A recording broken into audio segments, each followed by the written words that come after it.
Okay, well, welcome everyone to our theme Thursday. And this is May 23rd, I believe. And we have a very exciting topic tonight. And we have an honored guest who happens to be one of our own Pastel Society members. Her name is Maureen McHale. And I had the pleasure of sitting next to Maureen at a workshop not too long ago and got to know her. And so when you take a workshop and you sit next to somebody, it's a great time to get to know that seatmate because we see each other at meetings, but we don't really get to dig into these wonderful folks that are in our society. So anyway, our topic tonight is art and artificial intelligence. And it just so happens that we have Maureen, who is a Wonder Woman. She's going to guide us through this contemporary and controversial topic. She is an award-winning graphic designer. She has a cat. She's an entrepreneur. And why do they call you the Wonder Woman? Can you give me a quick heads up about that? Because Sure. I was Women in Toys, which is a fairly large organization in the toy industry, gives Wonder Women awards out for various things. And I got one for Entrepreneur of the Year a few years ago. that's amazing. It was So fun. exciting. So you need to put on your Wonder Woman, your shield and all that stuff, right? A cape. So anyway, Maureen grew McHale Design from a one-woman home-based graphic design startup into a branding firm in the toy and licensing industries. And she's had clients such as Spin Master, Playmates Toys, Mattel, which is huge, Walmart, that's huge. So even though you started at a drafting table, look where you've come. And you have a lot of creativity. I've seen your pastel work. She's been with her firm 40 years. And you just retired recently, correct? Yeah, and I sold my business about 2 years ago. Okay, great. So you've had more time to devote to your pastel art. And I hope you saw a couple of her paintings in the email that you got because she's just doing beautiful, beautiful work. I'm looking at them right now and they're awesome. So we appreciate you taking time with us tonight, Maureen, to tell us all about artificial intelligence and what we need to watch out for as artists. I got concerned about AI a while ago, and so I did a little bit of research and I'd read a couple of articles. And if anyone has heard recently about the big brouhaha over Scarlett Johansson and her voice being used for Chat GPT without permission, that is a very good example of what's happening in the AI world. So what's happening to all creative artists, including us. So to be aware, all the AI companies to provide enough data scrapes all images from the internet and will use it as part of their AI intelligence. And this is very concerning because basically they're not paying for our creative years spent creating design or creating our artwork. They're just scooping it up without giving us any compensation. And they're using it as part of this big machine to help fulfill and fill the knowledge of the AI databases, which has to be massive. So just to show you a little sample, and also I have this, which I'm not quite sure how to get it to everybody, but I did create a printout that has a lot of links. And I got to tell you, I mean, I can copy it and paste it into chat if that works. But it will give you some information so you can just go ahead and do your own thing because you have to protect your own art. There is nobody else going to do it for you. And the good news is that there is protection that's been provided by the University of Chicago. And I'm pretty impressed. But first, I'm going to take you into a little demo that will show you. I'm going to take you, share my screen here after I get it up with a demo from, oh, it's from the Washington Post. And it is right here. So I will share it with you now. I'm hoping, I know for some of you, your screens are really small. I can't do anything about that. I happen to have a big screen here everything looks good to me. Let me share this image. And Maureen, I can certainly send that document via MailChimp afterwards, like in the next Okay. to all members, and just as a follow-up to this theme Thursday. Okay. Yeah. If you all members I would, don't know if all members will even appreciate it, but they might. I'm not sure if people are going to have access to, like, this is the Washington Post. I happen to have Washington Post as my, it is, I have a subscription to the Washington Post. But what I want to show you is this is an example of the AI. I'm going to demo this for you. It's kind of interesting to see. This is not a really wonderful example, but here you can see all the images with dogs or whatever. And they have a lovely, I love this about the Washington Post that walks you through how they did it. And first, researchers feed a computer system with hundreds of millions of images, typically scraped from the internet. And these are a sample, just a small sampling of many of the images. So there is a name that's added, words added to the back of each one of these photos. So this one right here says one man playing guitar and jumping alone in home studio. Let's go see what that one looked like. This one, that's this image right here. So you can see each one of them has a description that has to be paired with it. And here's another one. Here's a dachshund, which is in this picture, and John F. Kennedy with his dachshund. So that's in the background. And the model that creates our images is it says here, is only as good as the training data that's put into it. So I'm going to run you through. So here's one of the things it does. And this, you really have to spend some time to understand it. It puts noise into it, and I don't really totally understand how it works, but don't worry about it. You don't have to understand either to know that it's happening. Let's go to our last. I'm going to scroll down here a bit because we're actually going to do a few. So we're going to make our own generated AI art. They did this one. They did a dachshund playing a guitar in outer space in style of a magazine cover.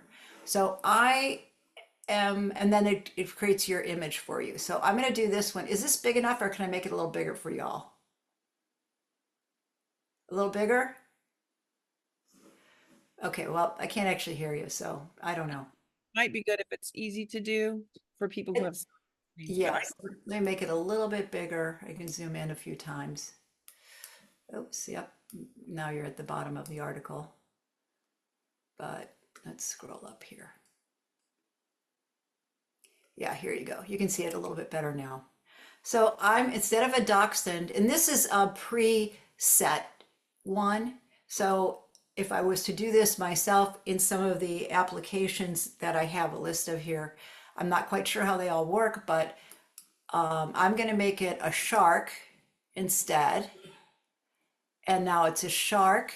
It's still playing a guitar, but let me change it to it's setting off fireworks. And it says it's in outer space. Let me see if I want to put it in Antarctica. So this is a shark, and these are different versions. Here's a photo here on the left.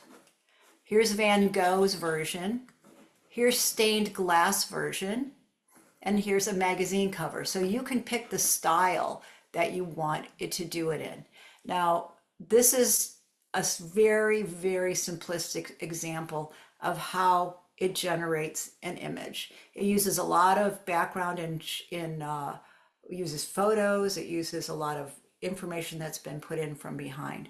So just know that your images that are on the internet are already being scraped. I'm sorry to tell you that. But this is what I understand based upon some of the research. It needs massive amounts of data. And we artists have no protection. So the question is really like the bigger question: what is art? And versus what is AI generated art? And some people, there was a great article, I think it's in the Smithsonian, I think it's in that one, or maybe it's the MIT article. Um, anyway, I'm not really sure. It's not the Smithsonian article, but it talked about art is human made, it's creative. On the other hand, AI art is potentially what we might call illustration. So it's like you put all these subjects together, and then voila, you have this image that does what it's supposed to do for purposes of usually for commerce, whatever it be. So with that, they were very optimistic that they said people like real feel physical things, and they don't necessarily like to ultimately collect digital art because, like the NFTs, if you're familiar with the NFTs, they were supposed to be the big hot thing, and they kind of bombed out. People spent a lot of money purchasing NFTs, but it never caught on in the collecting world, at least yet. So whatever. Anyway, the point is NFTs are small digital pictures that you could own. I never fully understood it, which is probably an example of why it didn't work well. But the people are really jumping on the AI bandwagon. I'm going to demo how to do. Well, first off, I'm going to show you some of the AI image generators. I'm also going to share the articles that I got some of my information from, and then ultimately I'm going to show you how using glaze and nightshade you can protect your art. Okay, and just know that probably anything that's already been on the internet or on any app possibly has already been scraped. So if you have valuable art, or if you just don't want your art being picked up for AI, this is really at this time the only way you can protect yourself. And we're not Scarlett Johansson. She really can't protect herself. I don't know, she'll sue the hell out of them, but we can't do that because we're small people. And this is a lot of money to sue these big companies. So I'm going to open up my document here, and I'm going to paste in the AI image generators. Let's see if this works. Okay, so these are examples of AI image generators. I don't advise you to go into it right now, but some of them are free, some of them are not, but it's complex. You're gonna have to like follow some rules to get your images generated, but and some of them are free. The big one that I think a lot of people are concerned about, they're all concerned about all of them, but OpenAI with Sam Altman, he is the one who basically took the image, took the voice of Scarlett Johansson and turned it into this lovely, friendly voice, which she owns. And many people who are her friends and family, etc., thinks it sounds just like Scarlett Johansson. So the world of faking people out is using AI is growing. Does anybody have any questions at this point before I go to the next thing?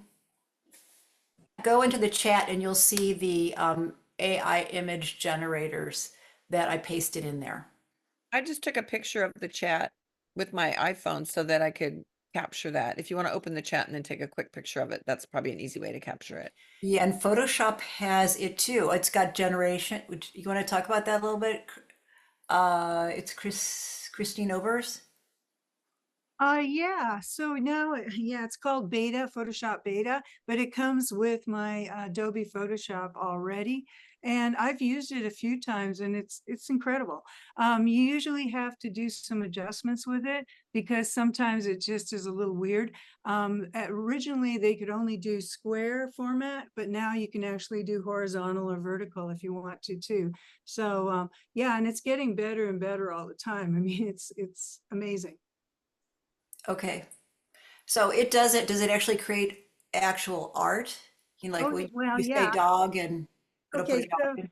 just for an example, you can put in the words, and actually it's easier than the one that you showed as far as the shark in Antarctica with fireworks. You just will put in, like in my case, it was a black horse in a field of poppies at sunset, with mountains in the distance. and it'll generate, I think it's something like 8 images at first. And then you go through them and you pick one that you sort of like, and then it'll generate another 8 more that are along the same lines. The other thing that's important is to say you want it to be realistic and like a photograph. And that way you avoid ones that look like animation or cartoons. Yeah, so that's what you do in Photoshop, and that's the same thing in these main generators. You can distinguish between a photo or a cartoon style or a Degas style or your favorite artist, whoever that might be. You can have it done in their style if they're offered as one of the filters. So someone's asking here, can we talk about copywriting protection from AI? You cannot at this time, and that's why I'm going to show you a couple of programs that are free, and I'm going to show you what I did, and I'm going to talk about them a bit. So yeah, there's no protection, none. I mean, yeah, you can say I'm copyrighted, but they can still take it, and then good luck with you fighting against one of the wealthiest men in the world. I mean, he's probably not the wealthiest. He is only a part owner of Airbnb, Dropbox, Zenefits, and Stripe. So that's Sam Altman, and there's plenty of people up there that have tons of money and can do what they want to take your images, and you know the law doesn't have any effect on them. If you're Christine, if you're Scarlett Johansson, though, I think it does. So Patty, sorry about that. That's the way it is. So this is our protection. So the next thing I'm going to show you is there was a couple of articles, and I want to share with you so you can just see there's a big conversations going on right now. And if you type in AI and art, you're going to get some great discussions and protections. And this is where I discovered, I actually heard the article on NPR, and then I started doing some research. And it was probably about a year ago that I heard it. So I'm going to pull up my Word doc again, which you cannot see, and I'm going to drop in my the Smithsonian article. And there's also a really good MIT article, though I think it's kind of old. But there's so much out there. It's just a huge opportunity for you to learn more. And hopefully I'm making it so that you don't have to learn it all. Okay, you don't have to do everything. So I've got this article up. Let me share it with you now. It's going to take a second while I share my screen. Okay. So this article is the Smithsonian's article, and it's actually from November 3rd. So these conversations have been going on quite a long time, which is why I'm kind of surprised that nobody is talking about this in this art world. I just do not understand why we haven't been talking about it, because it's pretty scary to know that whatever you have spent years learning to do can be scraped and then potentially used as a background for this AI.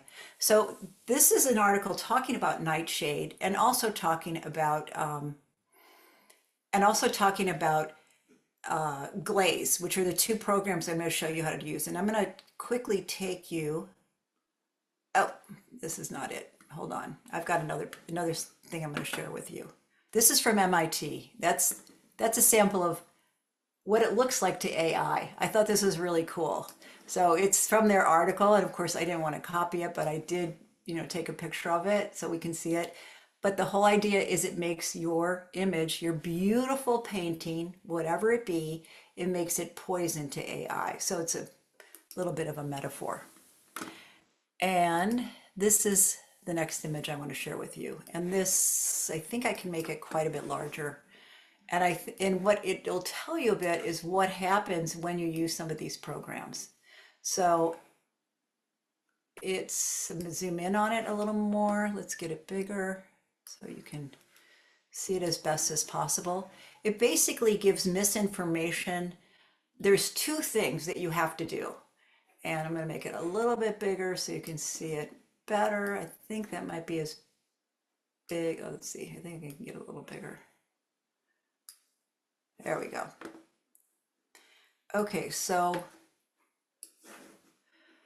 this is the courtesy of from MIT gives credit to this. This is courtesy of the researchers who are from the University of Chicago. So in each one of these at the top, so there's two programs we're going to talk about tonight. The first one is called Glaze. Glaze puts a little something on top of your artwork, and it's imperceptible to the human eye, but it changes it so that AI cannot adapt your style or your painting. It cannot take it. Whereas then this poison is the next thing. Poison. It's not really called poison. It's called nightshade, but they called it kind of. It's basically poisons the program. Poisons your images, and if a lot of people use it, it can make it very difficult for AI to create good images for people who are the users of it. So, for instance, when poison is applied, so first you use glaze and then you're going to use poison if you can, and I actually did that, which I didn't realize. So the dog here, after the AI sees it, and you can see this right here, poison samples, 50 poison samples, and now the dog is looking a little odd, right? Can you see that? You can, okay.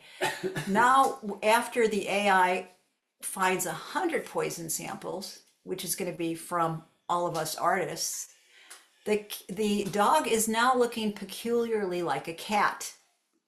And then after 300 poison samples, when you put a dog in, you get a cat.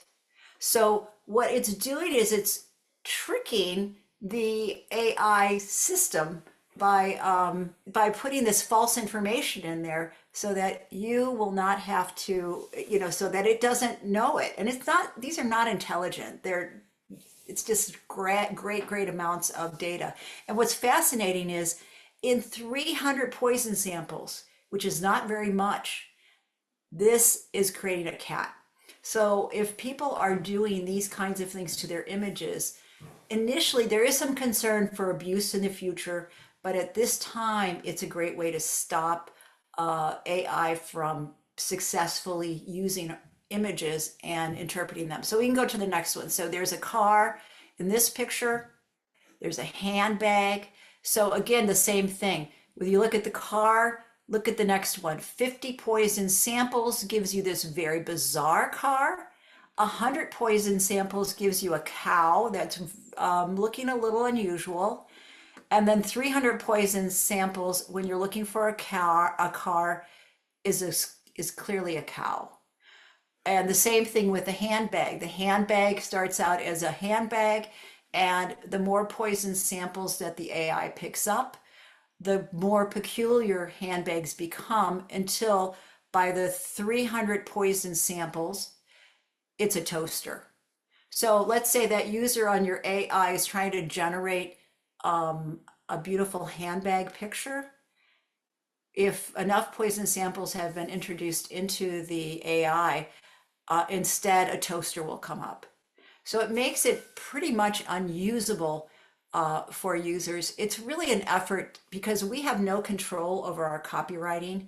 And basically what it does is it makes it difficult for AI to continue to steal images without any compensation to the artists. And this also will be true for photography if photographers use the same technique. So the only people who would see this too, by the way, we humans don't see it with our eyes. We experience it only, we don't experience it all. I'll show you a couple samples of things one image that I already applied the glaze to, and it then applied the poison. Does anybody have any questions at this point? I have a question. Yeah. So are you saying that if only 300 people poison an image of a dog, it will become a cat for everyone who tries to search a dog? Possibly. If that particular AI has picked up this image the Okay. poisoned images from the world. Yeah. It's It possible. it just seems with the trillions and trillions of images out there, it seems minuscule. They Think said it pretty might be more than 300, but the thing is, they said it's a surprisingly small a number of poisoned images that can screw up the AI. really frustrating. I'm sure it's frustrating the companies and actually It's but yeah, it's new. It's new, so it hasn't been frustrated. Don't worry, they'll find a workaround. my son was playing around with Mid Journey and I played around with this app called AI Arta. Same Mhm. thing that you can do on Photoshop. And it gets it wrong a lot. Like you ask for a dog and you get some strange looking goat or something. So I have noticed that it has trouble and like gives you three hooves on a horse instead of four. It has a lot of mistakes. So I'm thinking that's because of the way that people are frustrating the system, right? Possibly, maybe it's happening already. Um, Nightshade has been out for about probably about 6 months or so. I don't know how many artists are using this. How much does it cost? It's free. Oh, really? That's amazing. Really free. And that is because this is an educational institution and they are very concerned about protecting artists who they know don't have a lot of money. Generally speaking, we can't go out there and sue everybody. So if you have Is glaze free as well? All of it's free. There are some problems though, and that's mostly bandwidth, having enough CPU space on your computer. So, but if you're going to put something on the internet and you don't want it to be picked up by AI, you really should use Glaze. now if you've watermarked your images, I haven't, but let's say I have a website with all my work on it. Yeah, So that's free game. But if you watermark your images, does that also protect them? not really, not as well. And if you want to, read some articles about watermarking, and I think the MIT article has it. And I have some of your own research in Google, and you can get some of these questions answered. I don't know everything. I've just done one sample. A lot of people have been doing a lot this on their art. So this is Nightshade. This is not what Glaze does. Glaze basically makes your image unusable, but Nightshade actually adds an extra element to it. So you actually don't have to run Nightshade if you don't want to. Both of them are free, and I don't know. I was pretty impressed. So I'm going to stop sharing at this moment and see if there's any more questions people have. I just wanted to point something out. I don't know if any of you saw the Pastel Society, the Pastel Journal, the top 100, the Pastel 100. It came out in April and the best of show or the first place winner in the Pastel Journal admitted, I think it was a Chinese artist, and he did this beautiful portrait of this girl with like robot hair, all these like pipes and all these coils and robot images. And the artist admitted that he had used Mid Journey, hundreds and hundreds of images from Mid Journey for his reference photos. And they gave him the top prize. IAPS, on the other hand, has put into their prospectus for their shows, all art must be human made. So we just put that into our Make Your Mark show, the line that says in the prospectus, it must be human made.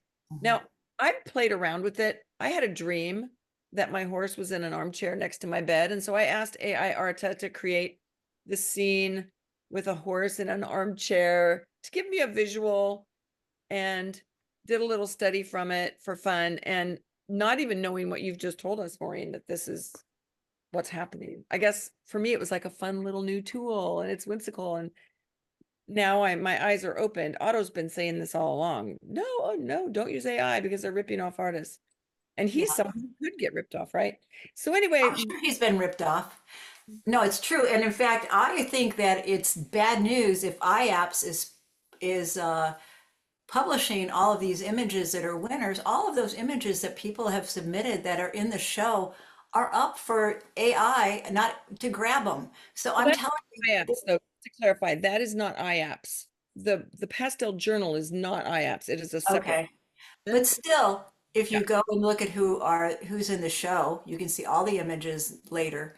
All those images are subject to being vacuumed I or know, I know that the IAPS exhibition committee had a big meeting about it a month or two ago. right. And Good. that's how we came up with this line that says, if you enter an IAPS show, it must be human created. But I mean, we That's were, only from the creators then, but that's not from that AI company out there that's going, ooh, look at these images. I mean, of course, I'm exaggerating. It's not human. It's just sucking them in, or as they call scraping it from the internet. Yeah, that's the word is scrape. point that out. I don't know if anybody saw the Pastel Journal. Maybe they're going to change their mind now, but that's a Yeah, media publication that's completely separate from IAPS, yeah, although you have some interaction. It'll be interesting at this IAPS meeting to see if they are talking about it. Maybe they right. will. Yeah, I'm kind of curious about the ethics of that too, because on one hand, it's okay to use Photoshop to piece together an image, and lots of artists have been doing that for years. Well, they'll take a background from this, and then they'll put a subject here, and I mean, even Chris, of course, he did his presentation about that. So it's only like one step different.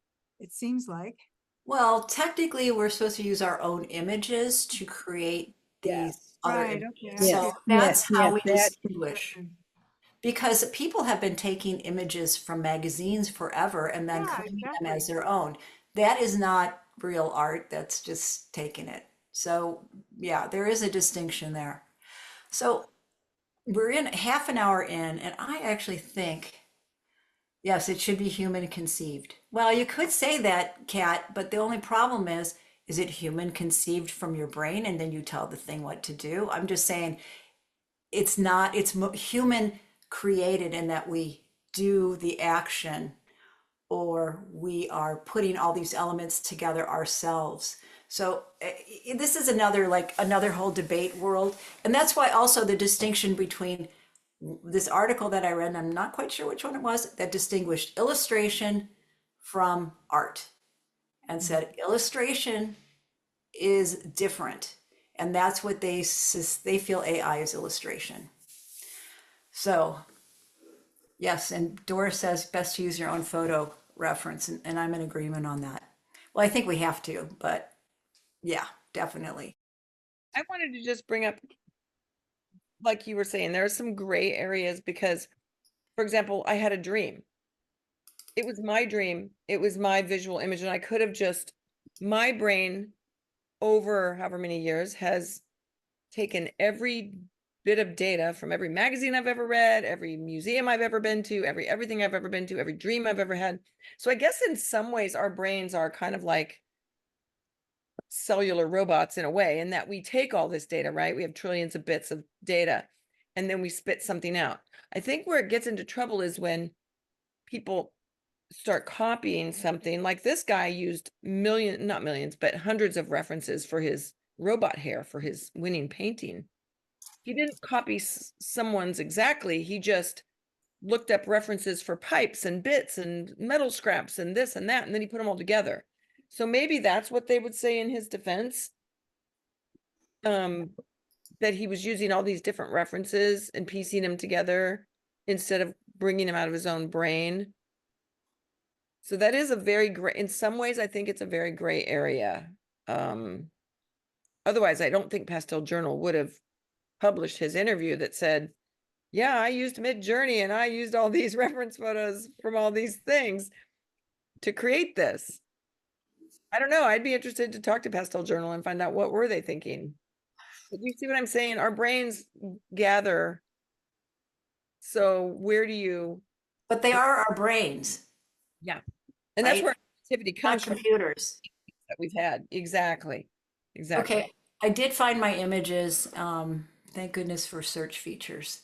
And I'm going to go ahead and show you these two images that I did run them. One of them I ran through Glaze. One is a before and one is an after, so you can just see the difference. So this first image here is This is the one before I ran it through the glaze. Okay. And here's the second one. Can you tell the difference? I'll do it again. That's the one that is before I ran. It's a ping, and it's unfortunately it was really big. So I made a smaller one, and we'll try maybe making one today. And this is it's protected intensity default V2. So that was what I chose, my level of default. So there it is. That's actually got glaze applied to it. And the great thing is we as humans cannot distinguish this one, which is the glazed one. And now I'm going to go back to the original from this one. I can't see the difference. There is virtually no difference. Okay. It's pretty amazing. So you don't have to worry about the quality of your images being diminished. But I will show you, if you look here, you can see the name, San Jacinto Snow, and this is San Jacinto Snow Protected Intensity Default V2. Hmm. That's that ping. That's the glazed one, and this is the unglazed one. Okay. And so the only question, is it does add size, because this top one was about 8 megabytes. The second one was about maybe 10 megabytes. And that can be a problem when you're submitting to a show. Now, just happen to have an 8 megabyte one. I don't know. And I also had to convert it to a ping. Where I read it's better to have it as a ping. I don't really know that for sure, but I recalled that. So I converted my JPEGs to pings. Is it pretty easy to use? Yes, that's what we're gonna do next. Okay.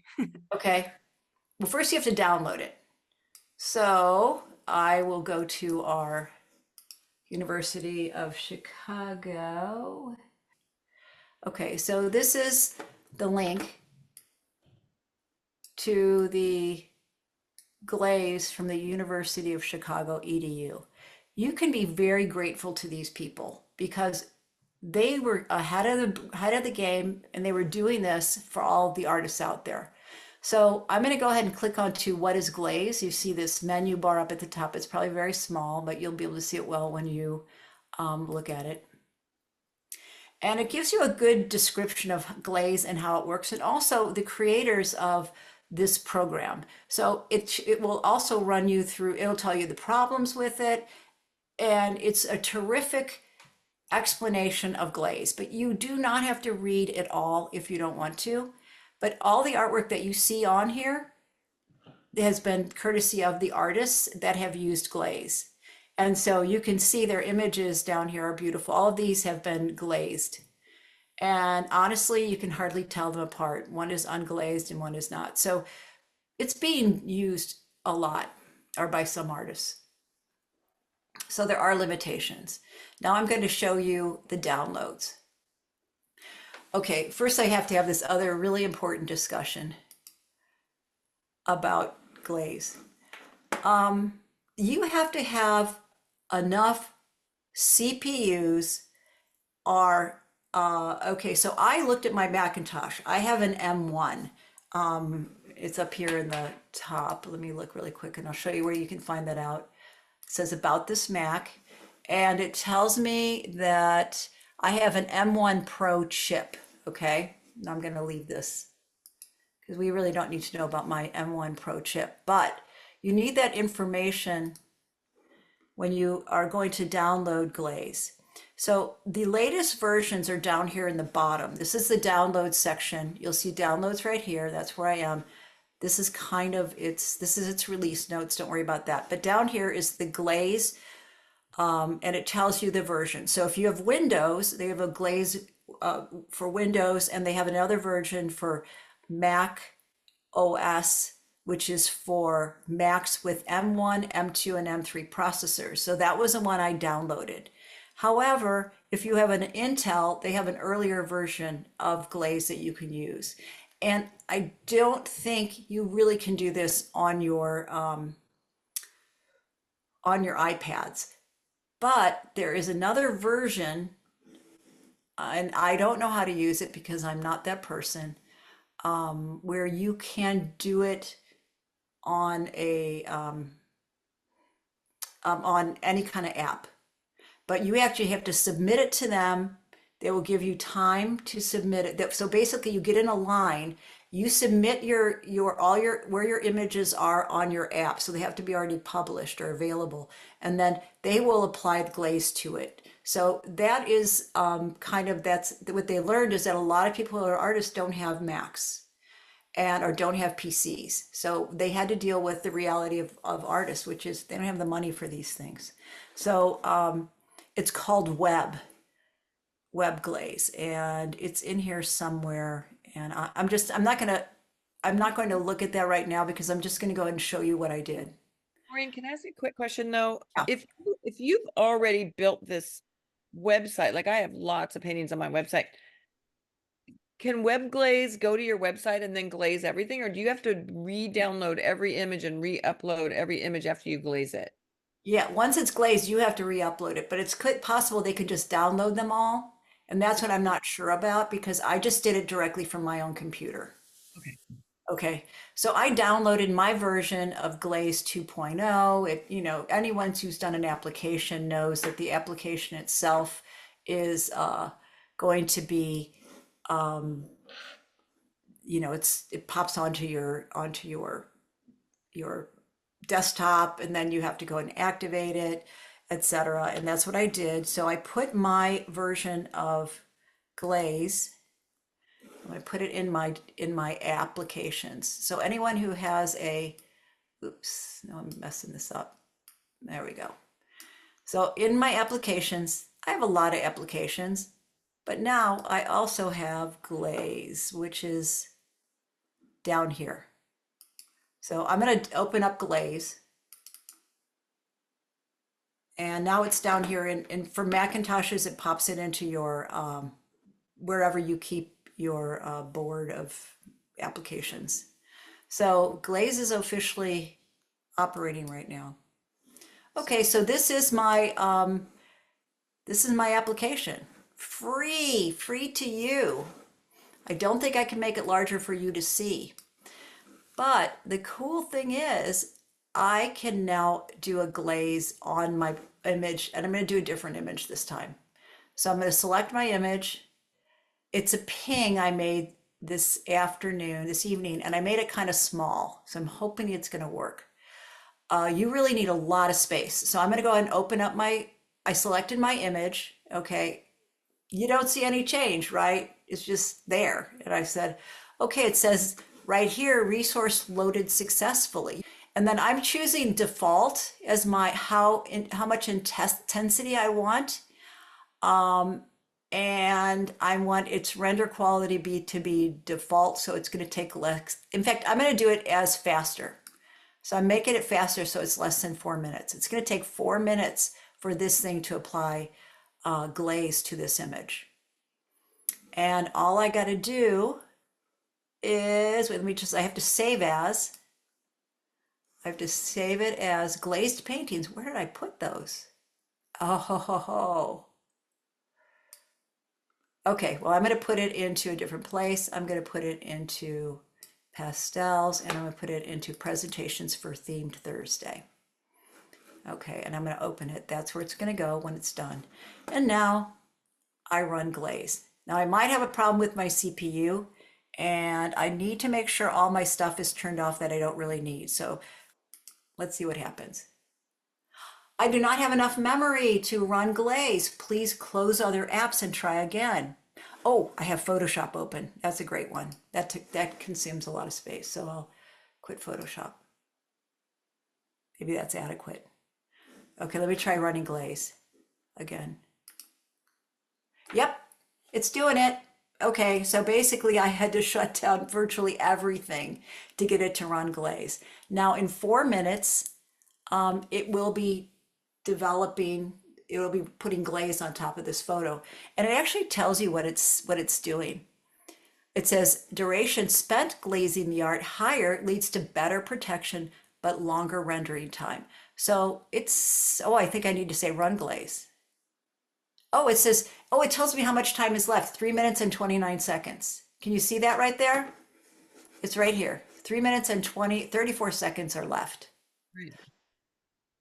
I when you get and download Glaze and get this thing going, you're going to be surprised. It's pretty easy, much easier than I thought. And what I also was surprised is that it automatically put Nightshade on it in the last minute. So this is really technical, but if you run applications, this is not that hard. And So I would go yeah, ahead. this opens up a whole thing like social media. So, like our Pastel Society Facebook page and our Instagram page, when people upload pictures or we upload artist pictures when we're having workshops, it's up to each artist to do this and protect their work before they give it to us, correct? I'm not going to go through plays everyone's artwork before I put it on social media. No, I think everyone's going to have to take responsibility for their own art because it takes too much time. Thank you. Okay, because Unfortunately, no, it's not our responsibility. I mean, it could be that for a fee, small fee, someone would put glaze on people's images. And, because it's running on mine and I still have 2 minutes and 16 seconds left. And it's a pretty small image. I think it's about 3 megabytes, so it's not really big. I'm actually not quite sure. We'll see how big it is when it's done. But this is it. You go have a cup of coffee, you come back, and you can't do anything else on your computer during this time. so before you enter an online juried shows, for example, if you want to protect your work, you've never sent it anywhere before. This is the first time you're debuting this piece by entering a show, like Make Your Mark. You would recommend glazing your image before you upload it to this digital show. Yeah, yeah. Good.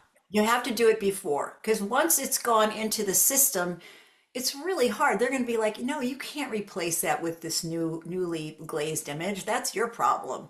I mean, unless up until the very last minute when they allow you to send new images or to replace something, you get to do that. But you basically really need to do it. Yeah, you have to do it yourself. It's definitely every human for themselves. And It's if a show will only accept a JPEG, I'm not sure. Maybe they do accept PNG. But you said it's harder to do for a JPEG, or is it impossible? Well, someone told me, I mean, somewhere I read that it works better for pings. For all I know, it might work fine for JPEGs. I am really not fully the expert on this. I just feel fortunate I was able to figure this out before this meeting. Okay. I tried it 6 months ago and I don't think I was successful. But now things have gotten better, especially because my Mac has that particular chip, whatever that chip is that it has. Okay, so 27 seconds are left. Let's see what it's saying. It's not really telling me very much. Oh, it's running Nightshade now. Okay, it's running Nightshade on the GPU. So it says Mac GPU detected, running Nightshade on GPU.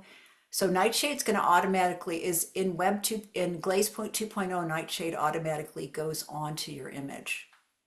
Okay, it's succeeded. It saved the image to my output folder, and now I am going to quit Glaze. So I'm going to go to my image folder. It is this one. That is my glazed image.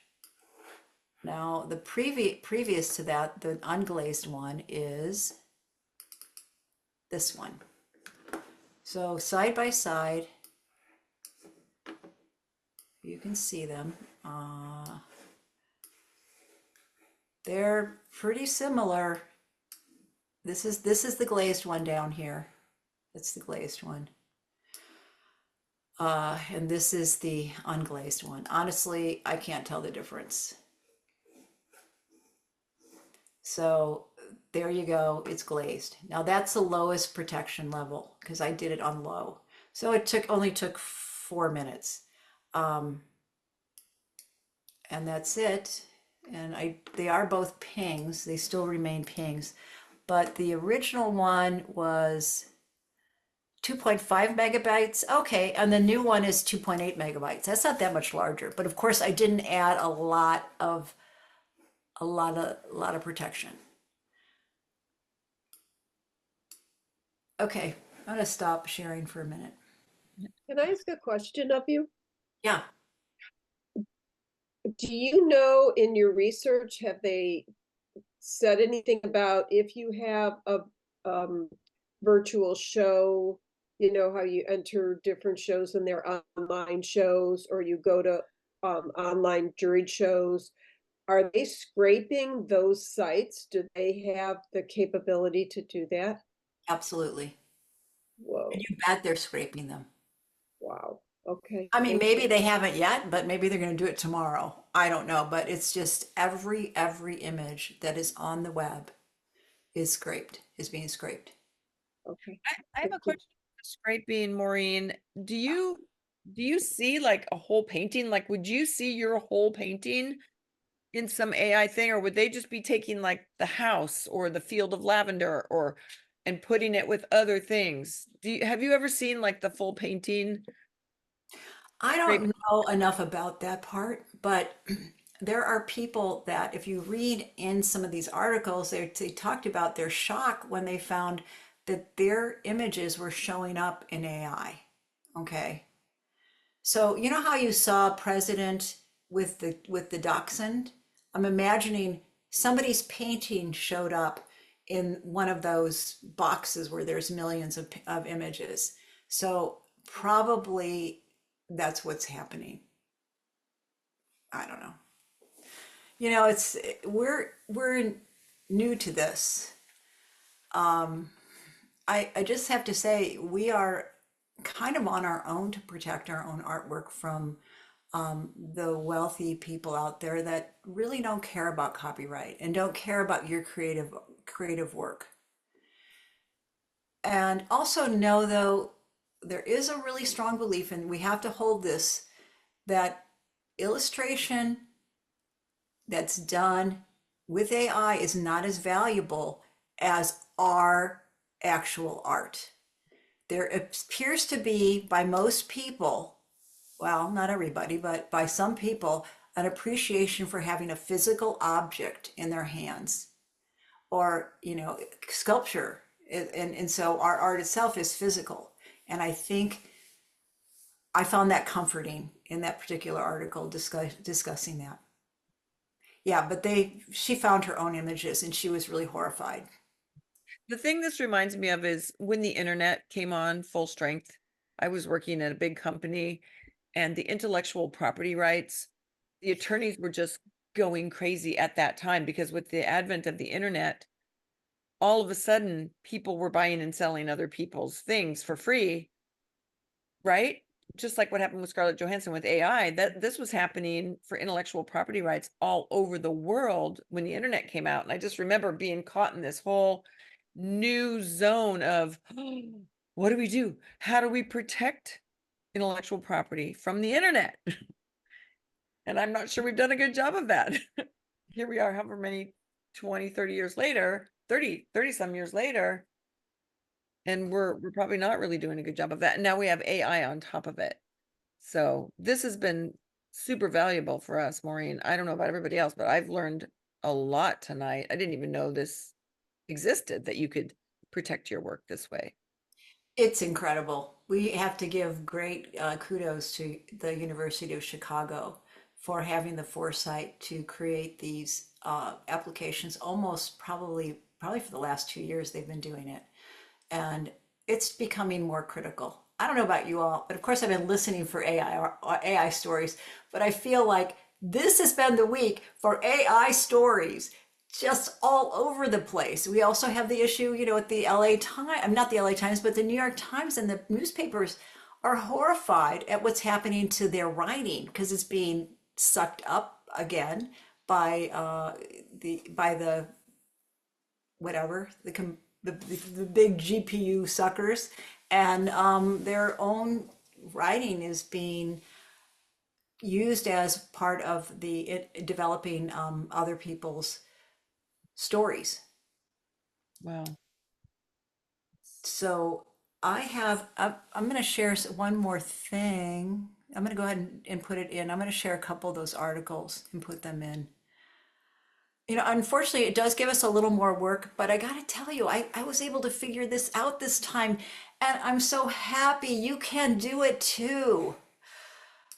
So we don't have to be as afraid of it as we were, because I was like kind of panicking. I thought, oh, I'm doing this presentation and I don't really know if I can do it. So just know if I did it, you can do it too.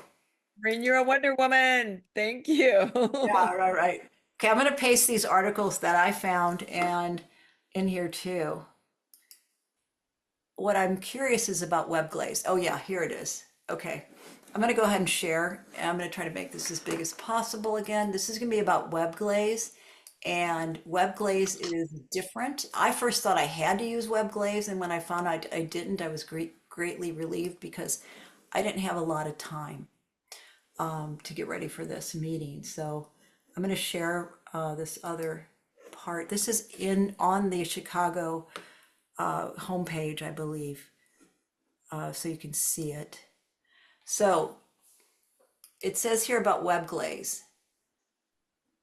The thing they learned was in 23, not a lot of artists typically worked on computers.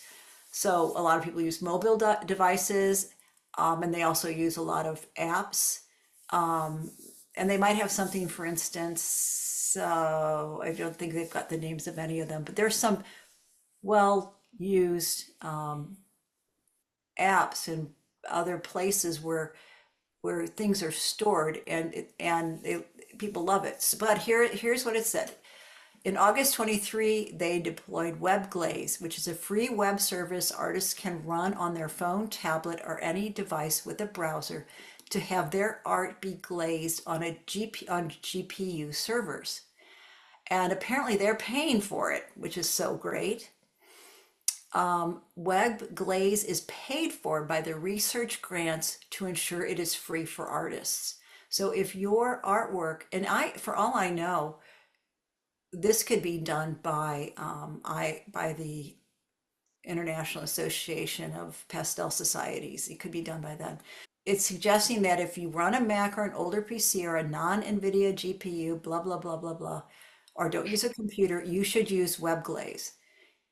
It is going to be free and it's invite only. So any human artist who does not use Gen AI tools can get a free invite. You just have to direct message us at the Glaze Project on Twitter or Instagram, or email us, which is slower. And once you get your invite, you create an account and then you go to WebGlaze CSUS and to glaze your art. So there is more information on how to do it here. And that's in this what is WebGlaze and frequently asked questions. So it is definitely available to all of us.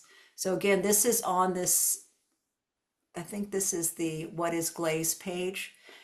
It's just a wonderful gift that we have all been given by the University of Chicago. I have a question. In addition to using glaze, would you still want to watermark things? You don't really have to anymore. Well, I mean, you want to, maybe if you don't want other people using your image, yeah, and probably you do. Because let's say you don't want someone taking your art and using it on their webpage. You probably do want to watermark it, but that doesn't give you any protection against AI. So this is only an AI protection. So yeah, Wanda, that's a really good question. I hadn't thought that through very well. I am not sure that I have so much more to share. I mean, this is an experimental act for all of us. So, you know, this is our future. Thank you all. I'll hang on just here a bit if anybody wants to ask any questions individually. I'm open. But if you want to go put your head on your pillow or watch a good movie, Or whatever. go do some glazing right now. Go do some glazing, go do some research. Thank you so much. Thank you. Glad to do it. Good evening.